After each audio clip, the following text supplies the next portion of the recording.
Mardi 27 février, les experts forêts de la République démocratique du Congo étaient, sur autorisation du ministre de l'Environnement, devant la presse locale et internationale pour éclairer l'opinion sur le débat lié à la violation ou pas du moratoire par le ministère de l'Environnement après qu'il eut concédé des concessions forestières à des entreprises chinoises.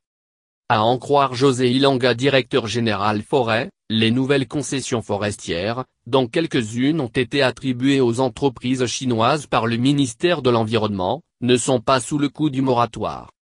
Le moratoire dont question avait une durée de 3 ans. Mais à ce jour, il a totalisé 16 ans. Ce moratoire a permis la montée en flèche de l'exploitation artisanale illégale. Il est important de noter que le moratoire n'est pas levé, mais le processus de sa levée a déjà été lancé par le ministère de l'Environnement, a expliqué J. Ilanga. Et de poursuivre, depuis le lancement de ce moratoire, la RDC produit moins de 300 000 m puissance 3 de bois par an, alors qu'on en attend à 6 millions. La réattribution des concessions forestières va permettre de créer les emplois. Le moratoire n'a pas été violé, après évaluation des activités des concessionnaires. Si l'État congolais avait remarqué une défaillance dans le chef de ces derniers, la loi lui autorise de reprendre les titres et de les rétrocéder à d'autres concessionnaires. Et c'est ce qui a été fait, a ajouté le directeur général forêt.